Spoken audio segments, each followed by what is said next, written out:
Hello বন্ধুরা, তোমরা সবাই কেমন আছো? আশা করি তোমরা সবাই সুস্থ আছো, ভালো আছো। পিঙ্কি লাইফসে তোমাদের সবাইকে স্বাগত আর একটা নতুন ভিডিওর সাথে। তো আজকে হচ্ছে শুক্রবার আর এখন 10টা মতো বাজে। এগুলো মেজে নিয়েছি, ভাত বসিয়েছি, একটু আলু ভাজা। কেন বলো তো? ভাবছি এত সকাল সকাল কেন? এত সকাল সকাল মেয়ে কলেজে যাবে সেই কারণে আমি রাত্রিবেলায় বলে রেখেছি ভাত আলু ভাজা বাটার দিয়ে ও খেয়ে যাবে, সেই কারণে আমি বসিয়ে দিয়েছি। তো ভাতটা তো বসিয়ে দিয়েছি, এবার আলুটা কেটে নিই। ও 12টা 20তে ট্রেন আছে, ওই ট্রেনে যাবে। তো তার আগে আমার হয়ে যাবে। ভাত বসিয়ে দিয়েছি, এখন 10টা বাজে। আলুটা কাটবো, কেটে ভেজে নেব। আর এইগুলো মেজে রাখলাম, জলটা ঝরুক, তুলে রাখবো। তো চলো ভিডিওটা স্টার্ট করলাম, স্কিপ না করে দেখতে থাকো সবাই। চা বসাবো, কাজ জল নেই, দেখো জল নেই। কাজল গেল জল আনতে, তো জলটা নিয়ে আসুন, তারপর চাটা বসাবো। আগে আলুটা কেটে নিই। পেঁয়াজ কেটেছি তো মনে হচ্ছে কান্না করছি। এই যে আলুভাবে বসিয়ে দিয়েছি।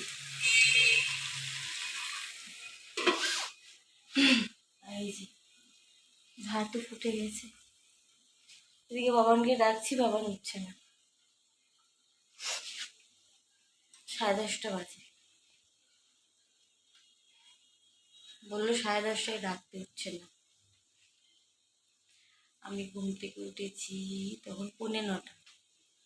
9:45টায় উঠে ঘর ঝাড় দিয়েছি, বাসন মেজেছি, গ্যাসটা হালকা করে মুছে তারপরে ভাত বসালাম। আলু ওই তোমাদের সামনেই তো, সামনে না বলেই তো কাটলাম আলু ভাজা। যাই হোক, চা খাইনি, আমি চা খাওয়া হয়নি, গলাটা প্রবলেম করছে। চা খাওয়া হয়নি এখন, খাবো, এটা হয়ে যাক তারপরে। আর জল দিয়ে গেছে, এই যে কাজল এসে জল দিয়ে গেছে। আমার বেরালো, আসলে চা খাবো, তখন এই দুটো হয়ে যাবে।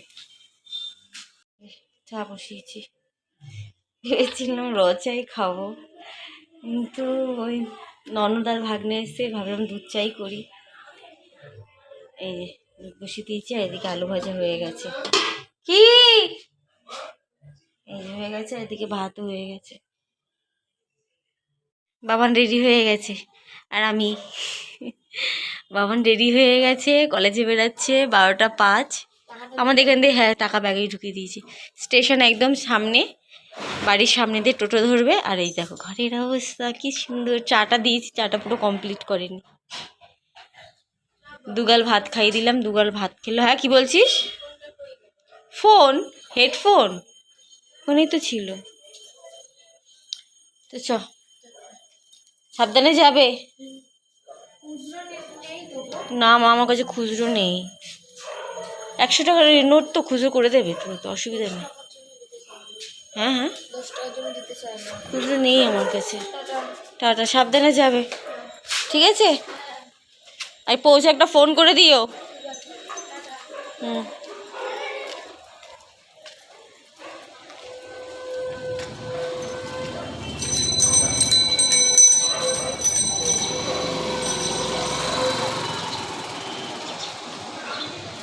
টাটা। চলো কাজ বাজটা এবার সেরে নিই, যতক্ষণ এরা না বেরায় আমার ঘরের কাজ করতে পারি না। হাতে হাতে সব, এটা আগিয়ে দিতে হয়, ওটা করে দিতে হয়। গান চালিয়েছিল, ও কোথাও গেলে গান চালিয়ে রেডি হয়। আর রান্নাঘর একটু দেখিয়ে দিই, তারপরে কাজে হাত দেবো। এই যে রান্নাঘরের অবস্থা, আলু ভাজা এই যে একটু পড়ে গেছে। আর ভাত দেখো, পুরো ভাতও কখনোই খায় না, দুগাল মতন ভাত খেয়েছে, খায়নি। তো এগুলো কমপ্লিট করে নিই কাজ বাজগুলো। 12টা বাজে, 12টা 20তেও ট্রেন। 12টা 5 মিনিট ফাস্ট আছে, 5 ধরো 12টা, তো হয়ে যাবে, পেয়ে যাবে। তো ওইদিকে বাবান তো বেরিয়ে গেল, বেরিয়ে যাওয়ার পর আমি না কিছুক্ষণ শুয়েছিলাম, মাথাটা যেন সকাল থেকে যন্ত্রণা করছিল।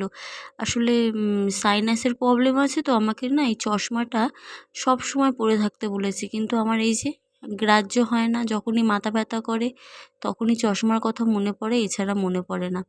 ডাক্তার আমাকে বলেছে যে এক শোয়ার সময় এক স্নানের সময় চশমাটা খুলতে, কিন্তু আমার এত মানে চশমাটা পরে থাকতে বিরক্ত লাগে, সেই কারণে আমার আর পরা হয় না। তবে হ্যাঁ, যখন মাথাটা যন্ত্রণা করে ভালো লাগে না, দেখি মাথা শুধু না চোখটা বাঁ দিকটাতেও ব্যথা করে। তো চশমাটা পরলাম, পরে কাজে হাত দিলাম। আর অপেক্ষায় রয়েছি বিকেল কখন হবে। কেন বলো তো, আজকেও আমি আবার সারাদিন বাড়িতে একা। ওই যে বাবান কলেজে বেরিয়ে গেল, বাবান চলে গেলে তো আমি পুরোই একা থাকি ঘরে।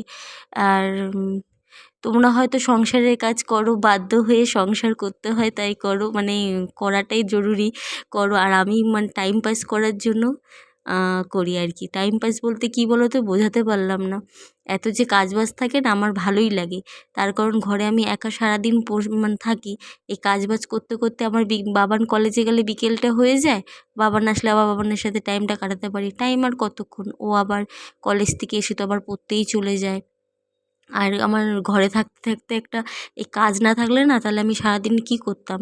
কাজই তো আমার সব মানে বন্ধু হয়ে উঠেছে, আর এই ঘরের চারটে দেওয়ালই আমার বন্ধু, এই আর কি। সারাদিন এই কাজ বাজ টুকটাক কাজ করতে করতে আমার টাইমটা কতক্ষণে কাটবে আমি সেটাই ভাবি। আর ঘরে থাকা মানে আমি একা থাকি না, থাকে সাথে আমার সঙ্গী হচ্ছে গান। গান চালাই, গান চালিয়ে কাজটা করতে বেশ এনার্জি লাগে, বেশ ভালোও লাগে। তবে হ্যাঁ, শুয়েছিলাম কিছুক্ষণ, শোয়ার পরে মাথা যন্ত্রণাটা কমেছে। চশমা চশমা পরেছিলাম যেহেতু, শুয়েছিলাম চশমাটা পরেই, চোখ বন্ধ করেছিলাম। চশমাটা পরলে না আমার বেশ তাড়াতাড়ি মাথা ব্যথাটা কমে যায়। ওই সাইনাসের জন্যই, আর চোখেও একটু কম দেখি, সব মিশিয়ে মানে মিলিয়ে মিশিয়ে আর কি চশমাটা নেওয়া। চশমাটা পরলে ভালোই লাগে। যেদিন আমার ধরো ঠিকঠাক ঘুম হয় না, মাথা যন্ত্রণা করে, সেদিন যদি আমি চশমা পরি তাহলে আমার মাথা ব্যথাটা কমে যায়। এক এক দিন তো আমি সারাদিনই দেখো ব্লগে আমি চশমা পরেই থাকি। আর চলো তোমাদের সাথে কথা বলতে বলতে বেশ কাজটা আমার অনেকটাই এগিয়ে গেল। তো বিছনাটা আমি তুলে নিয়েছি, এরপরে জামা কাপড়গুলো মানে চেয়ারের মধ্যে কিছুটা জামা কাপড় আছে, ওইগুলো আর কি গুছিয়ে রাখবো। তারপরে বাবান যে কলেজে গেল, শোকেসের সামনেটা, ওইগুলো আর তোমাদের সাথে শেয়ার করিনি। রোজকারই করার চেষ্টা করি, তাহলে অনেক দিন যদি না করি না, তাহলে অনেক বেশি উল্টোপাল্টা হয়ে যায়। ওই জন্য রোজেরটা রোজ করার চেষ্টা করি। চেয়ারে কিছু ওই যে জামা কাপড় রেখে দিয়েছে, বিকেলে পরতে গেছিলো গতকাল বিকেলবেলা। তো জামা কাপড়গুলো ওর বাবা যায় আসে, জামা কাপড়গুলো গোছানো জামা কাপড়গুলো মানে চেয়ারের মধ্যে রেখে দেয় তাড়াহুড়োর মধ্যে, এই আর কি। তো কাজ করতে করতে সময়টা আমার কেটেই যাবে। আর আজকে এত পরিমাণে মাথাটা যন্ত্রণা করছিল না, পরে আর আমি সেরকম কিছু শেয়ারও করতে পারিনি। মাথা ব্যথা করলে দেখবা সেরকম একটা ভালো লাগে না, যদিও বা একটু কমেছিল। স্নান করতে গেছি, স্নান টান করে যখন এসছি, আর জামা কাপড় পরে গেছিলো, অনেকটা জামা কাপড় পরে গেছিলো, জমতে জমতে বেশ অনেক জামা কাপড়, ওইগুলোই কাচা ধোয়া করবো আর কি। তো কাজ বাজ সারা হয়ে গেছে, টুকিটাকি যেসব কাজ ছিল করে রেখে তারপর একটু খিদে খিদে মতো পেয়েছিল। আর সত্যি কথা বলতে তখন প্রায় একটা মানে পৌনে একটা ওরকমই বাজে, আমার খিদে পেয়ে গিয়েছিলো, কারণ সকালবেলা আমি কিছু খাইনি, চা বিস্কুটটা খাই, আমি সকালে কিছু খাই না, খিদে পেয়ে গিয়েছিলো, সেই কারণে আমি ভাবলাম একটু না থাক। সকালে আলু ভেজেছিলাম আর মুড়ি ছিল, তো ভাবলাম মুড়িটা দিয়ে আলুটা মেখে আলু ভাজা মেখে খেয়ে নিই।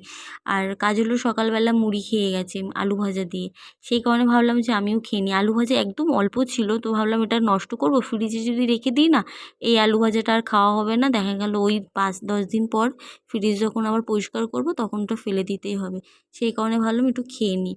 আর এই তো কাজ বাজ করতে করতে টাইম চলে যায়। তো রান্নাঘর পরিষ্কার হয়ে গেছে, এই তোর মধ্যে ভাত আছে, আর এটার মধ্যে আচার ছিল, আচারটা শেষ হয়ে গেছে বলে এটা মেজে রাখলাম, হয়ে গেছে। পরিষ্কার করে নিয়েছি, না মোছা হয়নি, ঘর মোছা হয়নি, এই যে ঘর মুছবো এখন, বালতি নিয়ে এসেছি। চলো ঘরটা মুছে নিই, 1:45 বাজে। সব জামা কাপড় কাচলাম, অনেক কেচে দিয়েছি আজকে। চলো এবার স্নানটা করে নিই, সবে মিললাম, জল পড়ছে, 5:45 বাজে। বাবার নিশ্চয়ই দেখো কলেজ থেকে আসলো, এসে স্নান করলো। আর আমার খুব মাথা যন্ত্রণা করছিল, আমি ওই জন্য আজকে দুপুরবেলা কি খেয়েছি করেছি কিছু তোমাদের সাথে শেয়ার করিনি। আজকে দুপুরে রান্না হয়েছিল এই যে মাছের মাথা দিয়ে ডাল আর লাল শাক। তো বাবানকে খেতে দেবো এখন। আমি শুয়েছিলাম, ঘুমাইনি, শুয়েছিলাম। ওই মাইগ্রেন আছে তো, মাথা যন্ত্রণা করে মায়ের সাথে।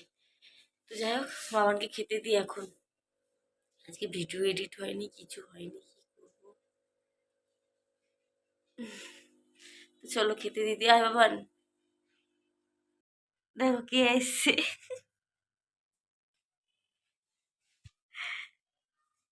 কি নিয়ে এসছে মা? চাউমিন খাবি? চাউমিন দাও দাও, আমাকে দাও, আমার তো খিদে পেয়েছে। আরে বাবা, আমার কি মাথা যন্ত্রণা করছে আজকে সারাটা দিন। বসো বসো, সুগারটা টেস্ট করো তাহলে। সেই ডাল মাথা দিয়ে ডাল করছিলাম না, একবারে নিয়ে এসেছি। ডালটা সুন্দর হয়েছিল দুপুরে। কটা বাজে এখন? 10টা বাজে 5 মিনিট বাকি বাকি। আমাদের ওখানে গলিতে আছে, পাগলি বুড়িটা 10-12 দিন মরে গেছে জানিস? এমা কি বলো, বুড়িটা মারা গেছে? তো বলতে ভুলে যায়। হ্যাঁ, কবে মারা গেল? আরে হারে পাও যে মেন্টাল, তিনজনই যে পাগল ছিল, বড় ছেলেটা জলে ডুবে মারা গেল। মা আমি তো বলতে ভুলে যাই, আজকে আমি বলি কি মনে করে যাবো তো দেখি বলবো। ইমা কি হয়েছিল? ও তো কি হয়েছিল, ও পাগল না, ঘরে থাকতো সবসময়। এ মা, এই যে পুরো দোকান, এই দেখ মাম কিছু এনে দি। এই দেখো অল্প একটুখানি সস নিয়ে এসছি। ভালো হয়েছে। ও মামা, তো আর একটা ছেলে আছে। শীতলা পুজো, সেই 7:30টার সময় যেতে বলছে ওই জিতু দাদের। তাহলে আজ পান্তা করে রাখতে হতো তো। ও ওদের বাড়িতেই তো খাওয়া দাওয়া। হ্যাঁ ওদের বাড়িই তো খাওয়া দাওয়া। হ্যাঁ আমাকে 1 মাস আগে বলে রেখেছে, আবার আজকে সন্ধ্যাবেলায় বললো, মনে আছে তো? আমি বলি কটার সময় যাব? বলে সকাল সকাল। আমি বলি সকাল সকাল কটার মধ্যে? বলে ওই 7টা 7:30টা। অত সকালে যেতে হবে না, 8টার সময় যাব। না না, সকাল সকাল পুজো হবে সকাল সকাল। হ্যাঁ আমি চাই কিছু নিয়ে আসি। নিয়ে আসে চামচ আনলেই হবে শুধু, এর মধ্যে খাও। হ্যাঁ একটার মধ্যেই খাও। দাদা খাওয়া হয়ে গেছে, এই খেয়েছে, রুটি খাবে পরে। আবার তো দিদি ফোন করলো, বললো তরকারি কি? বলে না ডাল খাবো না। তা ভাত আছে, আমি বললাম রুটি করে নে, তো শ্বশুরের দুধ আছে, আর 1 প্যাকেট আছে তো এমনি এই যে সবজি টবজি দিয়ে করে না, ওটা আবার অর্ধেক তুলে রেখেছি। শুধু 1 প্যাকেট চাউমিন জলে ফুটিয়ে ওটার সাথে মিশিয়ে দেবো, হয়ে যাবে। বাবান ওখানে ওদের জন্য। বাবান পড়তে গেছিল, এখন এলো টাকা। এই